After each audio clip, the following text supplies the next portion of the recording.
we have came across terminologies of computer networks, TCP/IP protocol suite, and different kinds of protocols in the TCP/IP, like connection-oriented and connectionless. And then we have taken the introduction of what is a port number and what the role of port number to the processors in the communication of two processors. And we have seen a socket introduction also. It's a combination of programmatically socket within, but it is a combination of IP address and port number, which plays a very important role in communicating two processors in the networks environment. So we have seen the terminology of the client and the server, modalities of a server and a client with respect to the TCP protocol suite here. Okay, so now we have to see, we have to enter into Java Net API, socket API, where we can use or we can design different kinds of server application and as well as a client application. So far, generally, we have designed the Java programs in such a way that we design only one application which is having one main method. So to get the output, to get the output from that program itself. But here now in networking application, so here if you implement the networking application, so we need at least two programs. Okay, two applications. We have to design two applications here. Yeah. Out of these two applications, the one application must be a server application, and then another application is a client application. Minimum of two applications we have to design for getting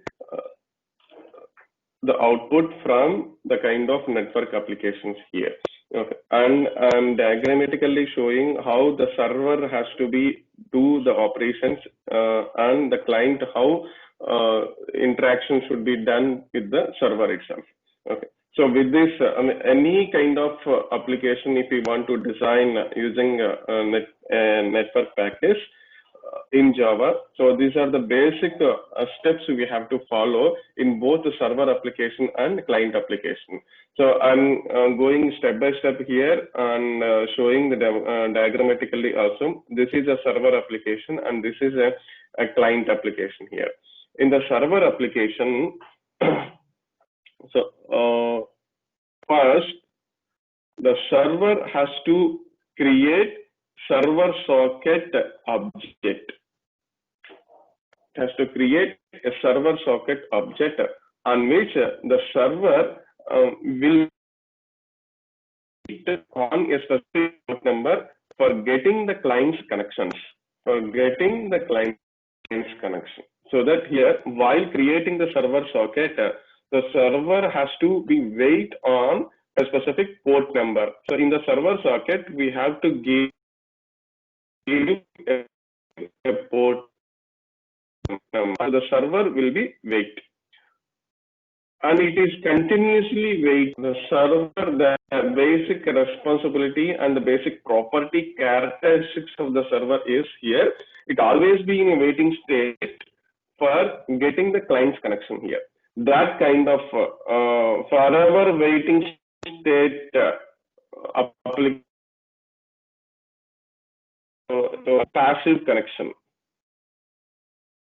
is a kind of connection called passive connection. The passive connection is nothing but there are no connection. Application is waiting for getting a new connection. That type of connection is called as a client passive connection here. So the server creates a passive connection and it's on a specific port number. So so presently the server is in a waiting state. Okay, so you just put aside that server status and coming to the client here. So after some time, suppose if the client application is ready, so then the client will create a socket object instead of creating a server socket, because it is a client, so that it just creates a socket object. Okay, so the socket object which consists of the server IP address and port number. As we already discussed in the previous class, the socket assignment is a combination of IP address and port number of the server application. So that here the client has to specify a socket object which consists of IP address of the server where the server application is running and the port number the server process is running. So when these two values are valid, so then in the network, okay, so ensure that these two systems must be connected together. So that is very important point here. So the system where server is running and the system where client is running must be connected together. So you have to ensure to have the connection between these two systems where these applications are running. Okay, so one backbone network is running, so that once this socket object has been created successfully, then that socket connection request will be placed using the backbone network and send that request to server. So as a server is already been running on the port number, so that connection will be accepted, the connection will be received, and the connection will be accepted by the server. While the server accepting the connection, then that server and the client has to agree upon whatever the backbone network is running. Suppose if the backbone network is a TCP/IP protocol suite, so then the server process and the client process has to obey the terms and conditions of TCP/IP. Suppose if the backbone network is a OSI, so then this server process and the client process has to obey the OSI protocol suite terms and conditions here. Okay. Suppose if the TCP/IP protocol suite is used as a backbone network, so then obeying of the terms and conditions of TCP/IP by both the server and application, in the sense it has to apply three-way hand. Both these processes has to apply three-way handshaking.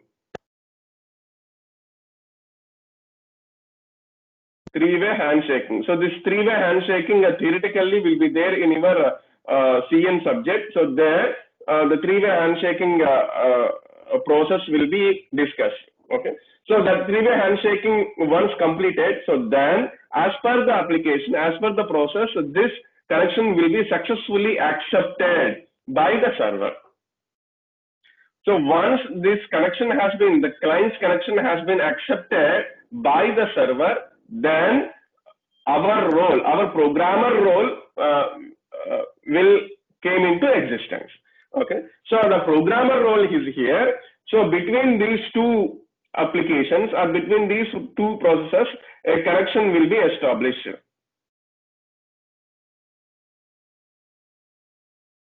Okay.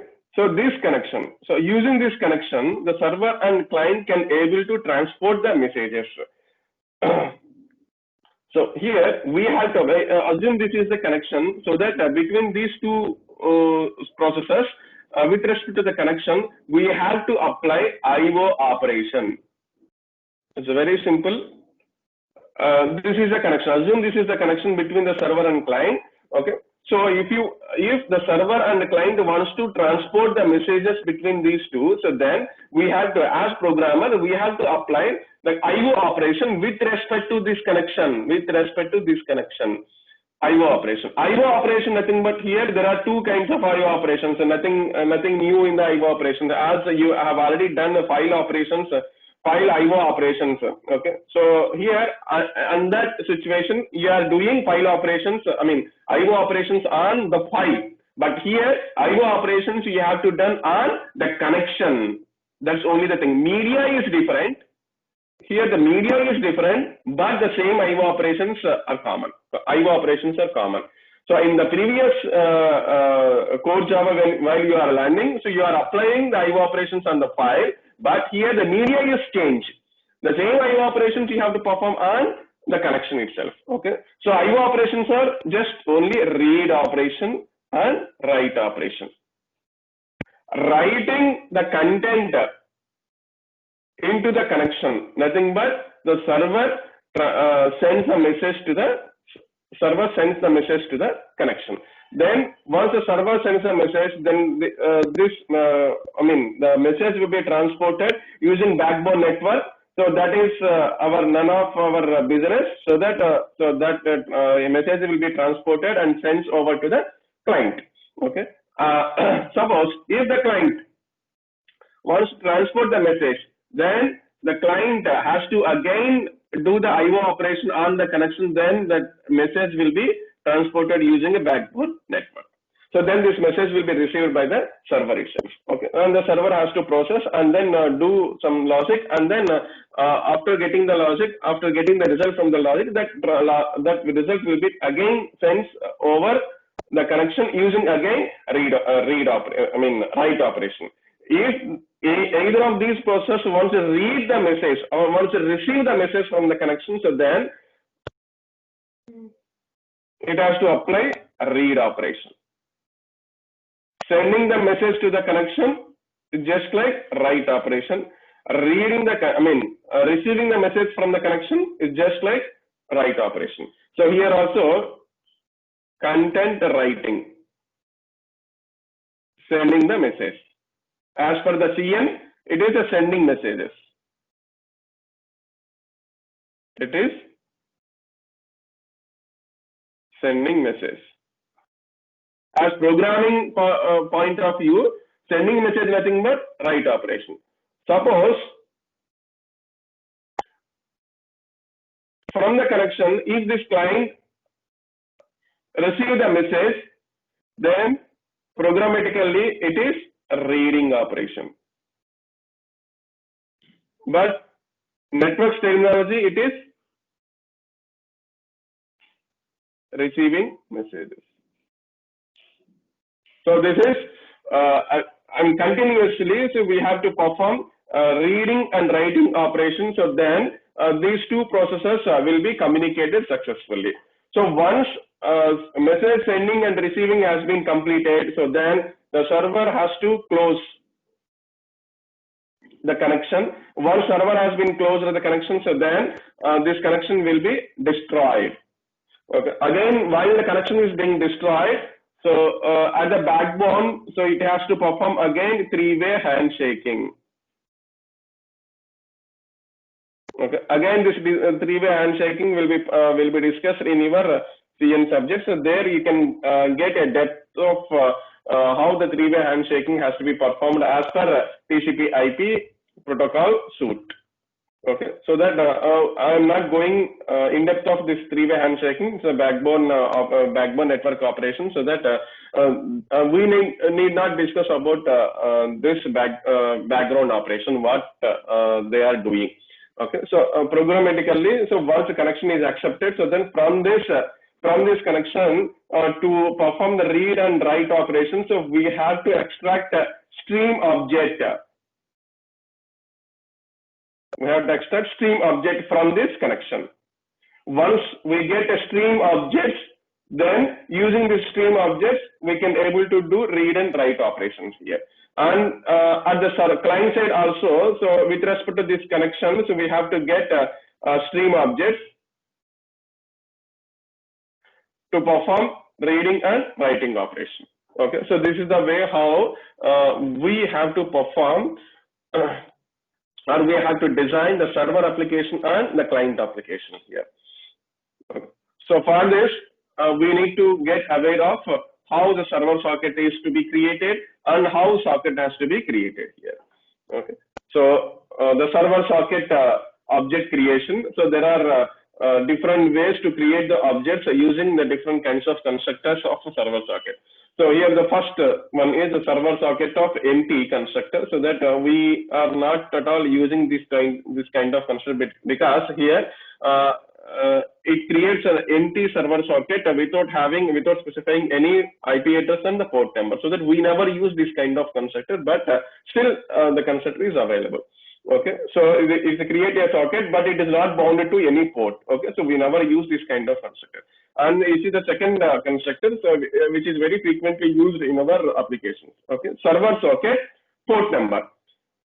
Okay, so the port number once you specify, so then our application, our server socket will be bounded to the specified port number. So as I already discussed, the port numbers must be used as epimerical port number. Epimerical port numbers, can anyone tell me, can you specify the range of epimerical port number? Students? After 1023, sir. Very good, very good. After 1023, greater than 1023, all numbers are epimerical port numbers. Very good, excellent, thank you.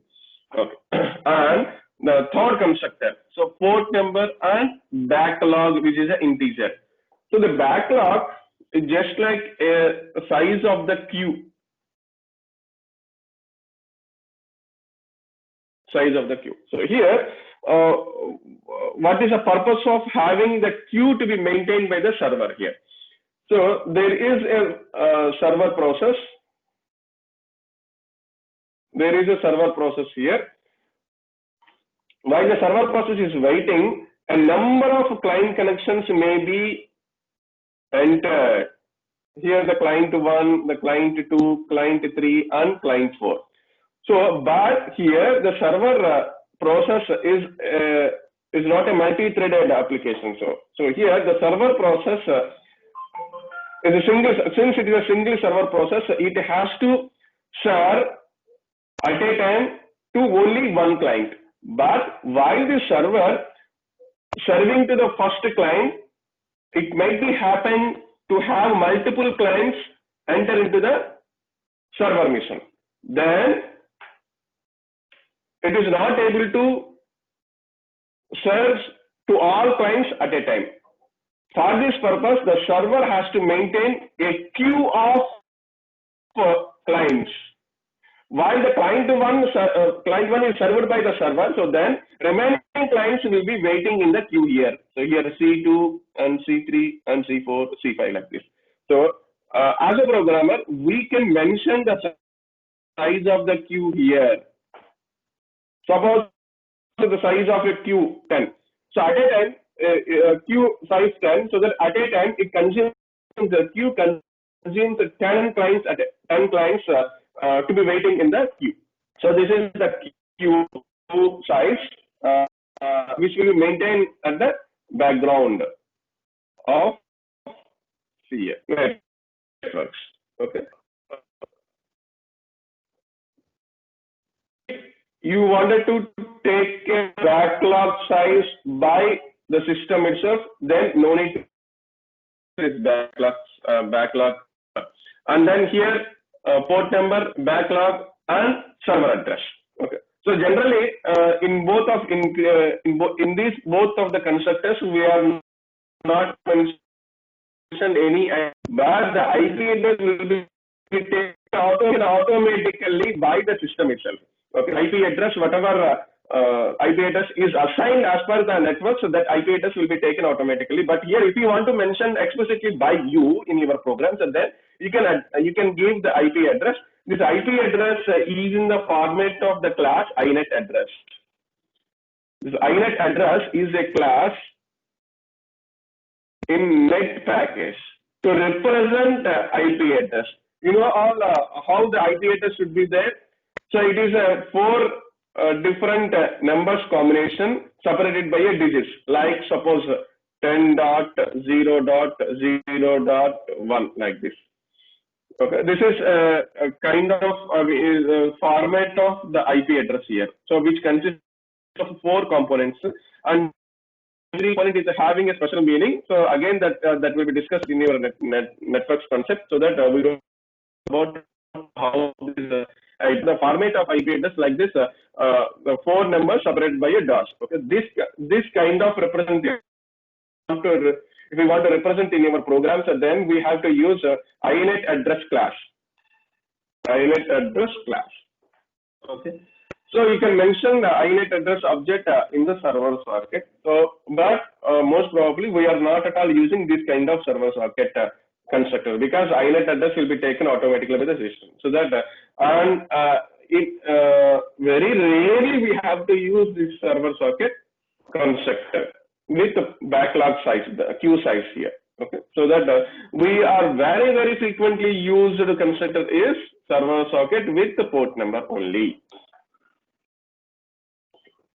This is a server socket object creation constructors. Okay, and see at the client side, we have to use object called socket object. So here we can see how the constructors are there for the socket to create the object here.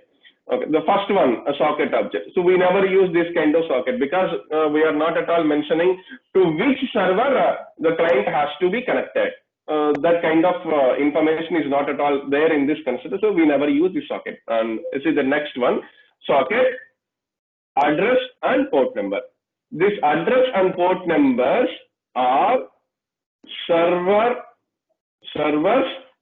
IP address and port number where the server process is running. Socket address of the server and port number of the server. So then if both of these things are valid, so then this client connection, this client will able to connect with a specified server. Okay. And then third one, so host and port number. So instead of using, suppose if you are not aware of how to use INET address class, then you can mention host name in a string format, within a double quotation, host name. So every laptop or every system or every desktop system which are a part of networks is having system name. So you can extract the system name from your laptop and you can mention that system name inside the double quotation. Okay, so I can show my system name.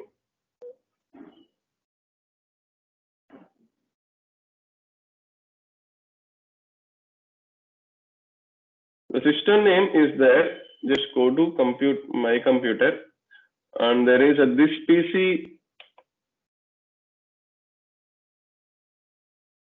Go to properties. Yeah, so this is a computer name, desktop -N7VK08F. This is the system name. Okay, we can use the system name also. Not at all a problem in the socket.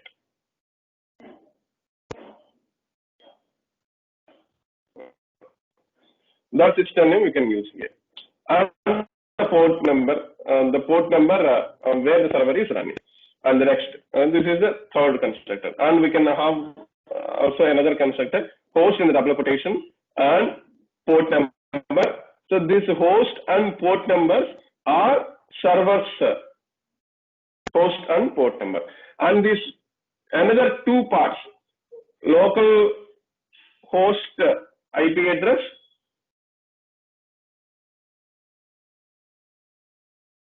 and local host port number.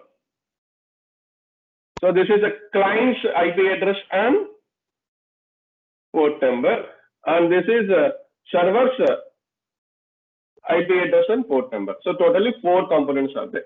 But you can have the doubt, sir, in previous constructors we are not mentioning the local IP address and port number, but here these two things also mentioned. Are these mandatory to specify or not? Okay, there is no mandatory to specify the client's IP address and port number, but the thing is here, the client's IP address and port number also mandatory at the background operation. Okay, but those localhost IP address and port number will be taken automatically as per the system's properties. That will be taken automatically, so that we need not mention those localhost port number and address in our program.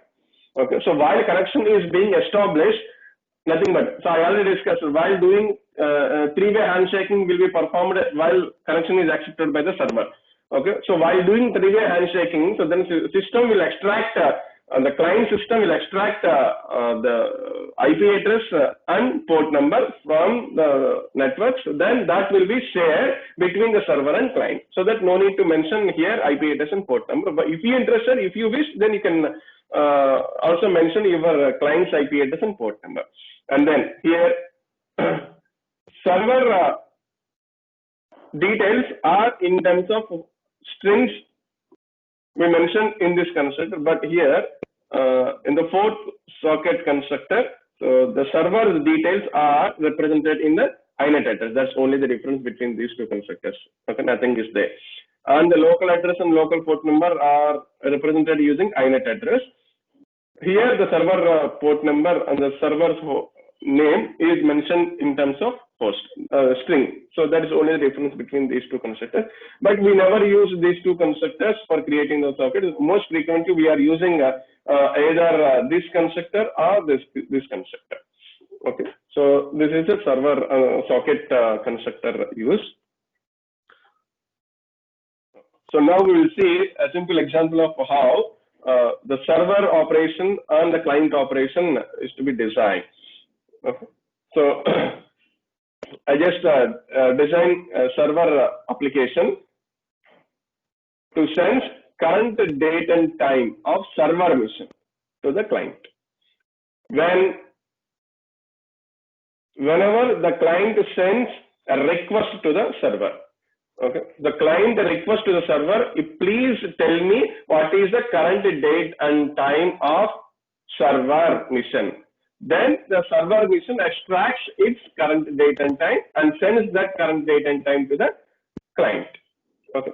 Then once the current date and time is sending to the server client, so then the client receives that information and prints that information on the console. Okay. So this is a simple operation of client and server task. We'll see step by step here. Yeah. So minimum of packages to be imported per our program is net package, IO package. IO package, as I already discussed, we have to perform IO operations or connection. Okay. So socket and server socket are there in the net package. Okay. So date and time extraction related classes are there in the util package. Okay. See that server socket demo class has been created in the main method. Server socket object has been created with port number 1999. Be remember that all the students must be used port numbers greater than 1023. Okay. So then, so once a server socket has been created, so using server socket, it just calls accept method. Once accept method is called, then the server will be in idle state till connection, till client's connection came into the server mission. Okay. So until and unless there are no connections came from the client, so then the server, your server program will be in a idle state. Okay. So without termination of the server application, it will be in a waiting state, idle state or waiting state. So until the new connection from the client came into the server mission. Okay. So once accepted, so once connection has been came, then after getting three-way handshaking has been completed, so then that connection has been accepted. Once connection has been accepted, so then from that connection, it will extract the system, otherwise the network protocol extracts the socket from the connection and returns that socket to the program. Then the socket will be stored into this object, S4C object. Okay. Now the server is having client's socket.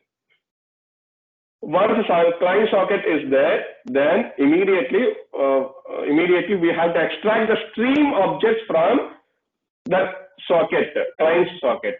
So how to extract the stream object? Very simple. Here we'll be having S4C object, socket object. From the socket object, so we have to call get input stream. Get input stream for reading. For reading data from socket. For reading data from socket, so we have to extract input stream. how to extract the input stream? Just simple, we have to call from the socket, call get input stream.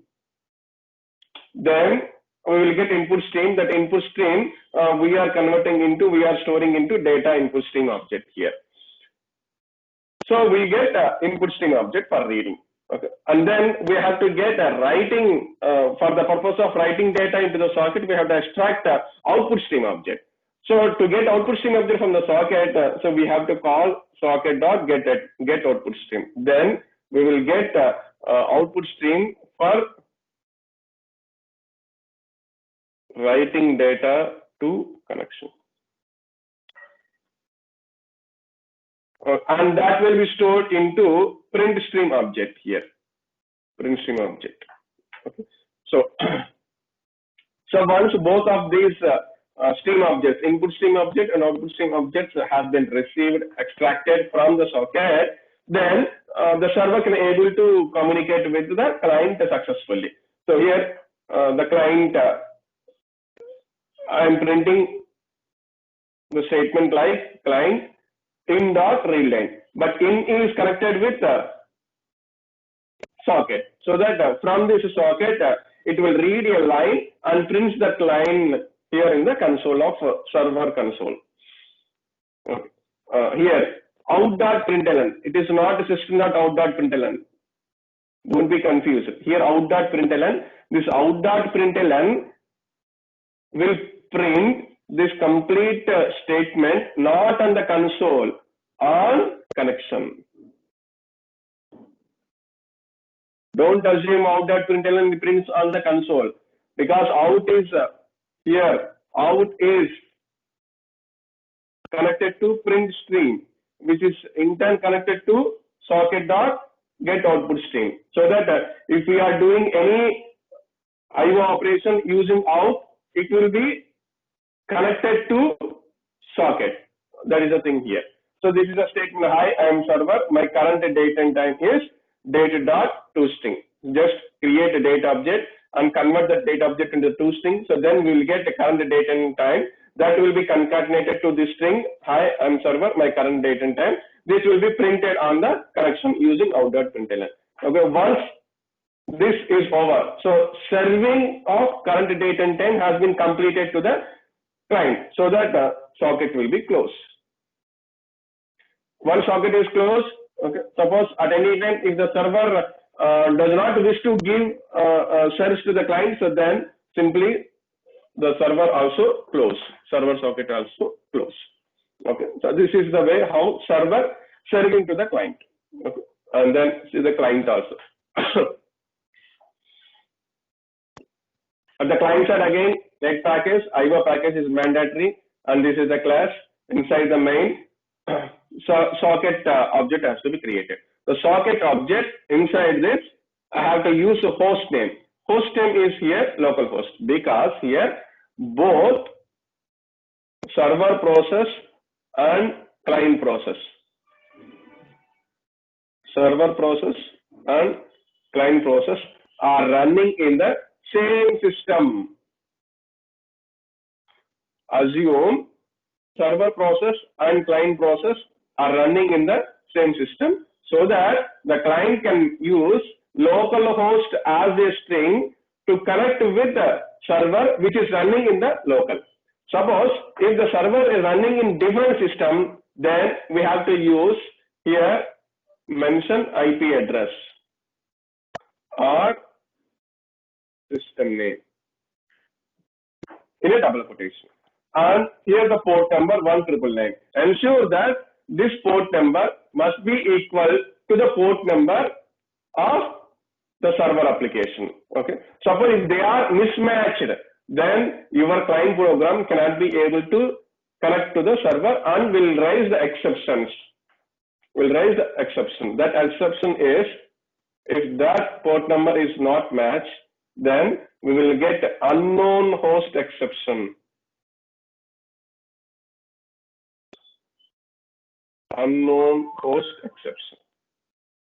Okay, if either of the things IP address and port number are mismatched with the server process, then we will get unknown host exception. Okay, ensure that both of these arguments or the values must be equal to the server's information. That is the thing. So once a socket object is created, then similar to that, so we have to get the output stream object from the socket and stored into the output stream object, and then extract the input stream object and stored into the input stream object. And here, so once we get stream objects, so here out.println, it will print hi, I am server on the connection. Once printing is completed, so then the message will be transported to the server.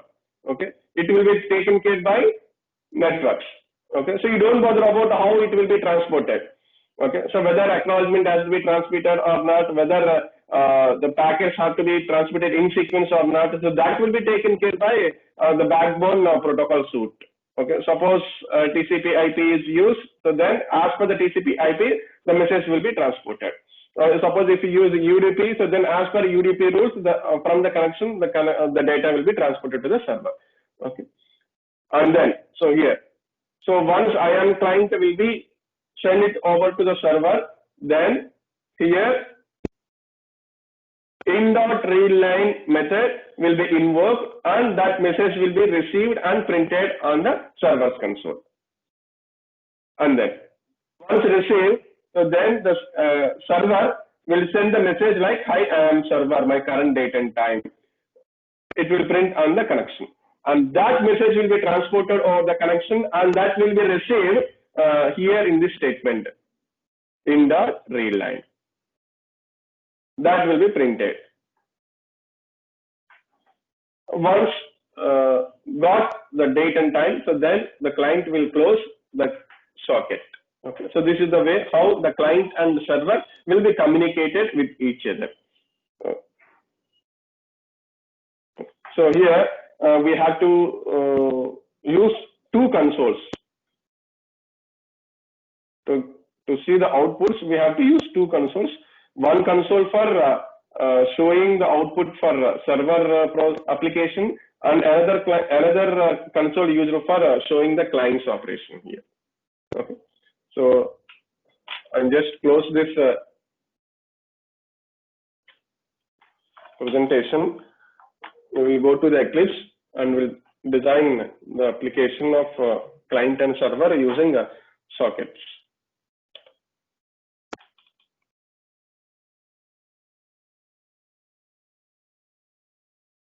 Yeah. Just create a new project.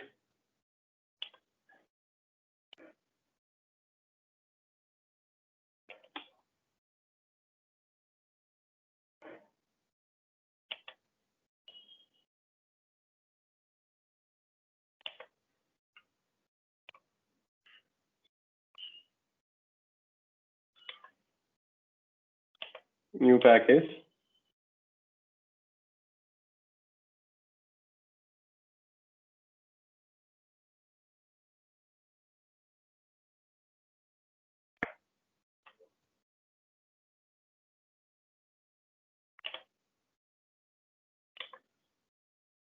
Just create a server application.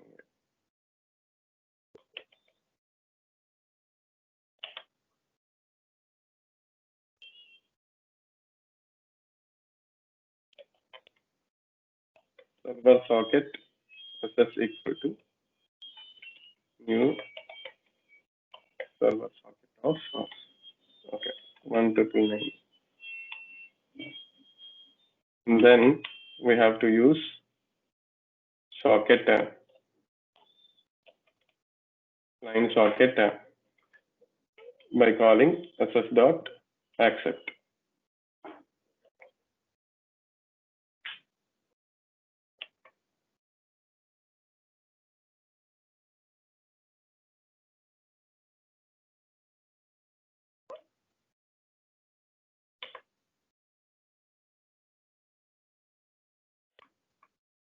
It should be in a try catch.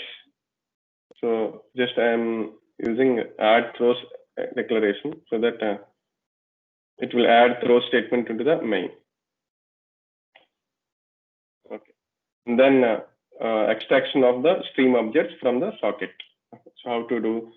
So we have to use data input stream din equal to new data input stream of as client dot get input stream.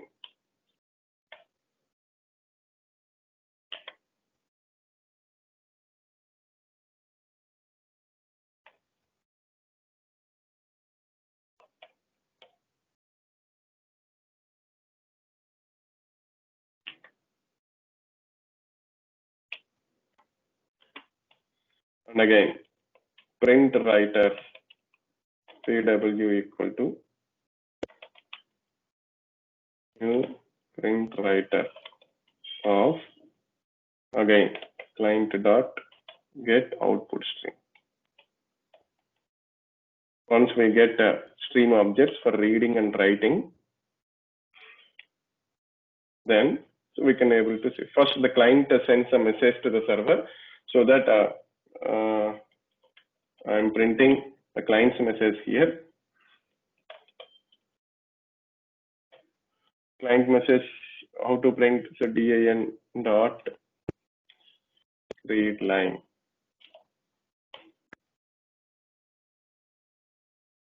Okay. So once prints the client's message, and then it will print to the connection.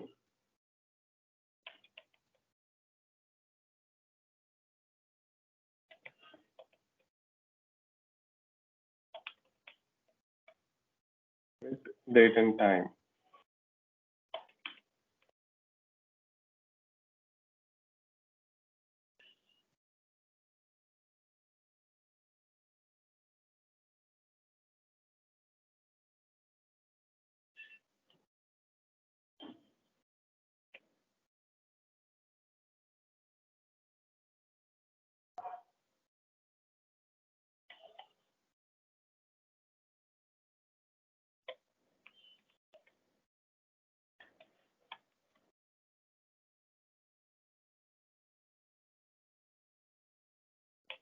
After that, it will close the connection.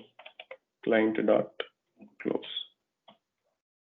This is a server, and then I'm creating another one, new class client. Here also, first socket has to be created.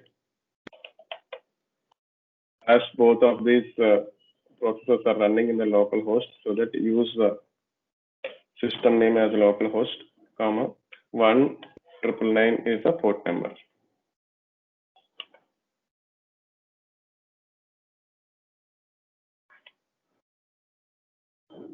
Yeah, so we have to surround with the try catch. I'm adding throws exception. And from this, so we have to extract the input streams or stream objects, data input stream din equal to new data input stream of s dot get and get input stream. Again, print writer tw equal to print writer of s dot get output stream. Then we are getting stream objects, input stream object and output stream object. Just add the import statements correspondingly for data input stream and print writer here. Okay, and then so the second step has been completed. So first we have to, as a client, it has to send a message to the server. How to send the message? Just simple tw.println. Print.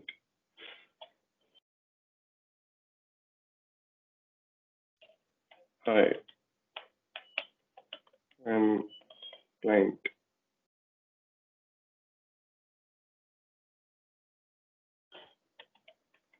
Please send me current date and time. This is a request.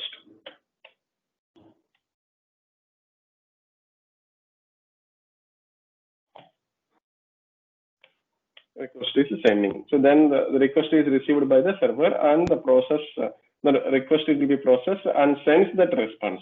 So that response here, how to receive using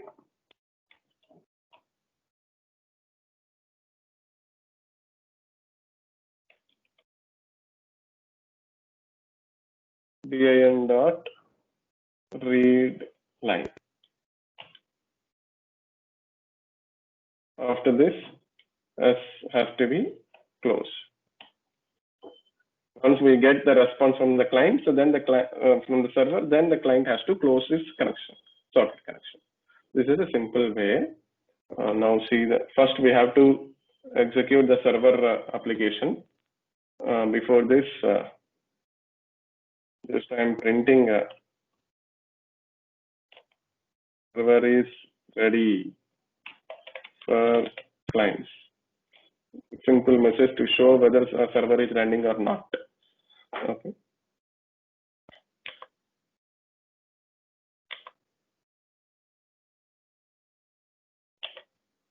Yeah. So I got the message. The server is ready for clients, but there are no more clients, so that the server is in waiting state. It is not in.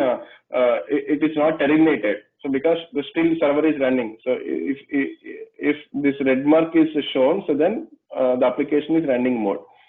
Okay. So you put aside this client and go to server. You put aside this server's console and go to client run as Java application. Then it will show the client's console here. Okay. To show multiple consoles here, if you see this arrow mark, console's arrow mark, if you click on this arrow mark, then we'll see two different consoles are running here. One is a server console and another one is a client's console. Okay. So that if you can switch over from these two clients, from these two consoles to show what kind of outputs came. Okay. So here the server application, and then see the server client.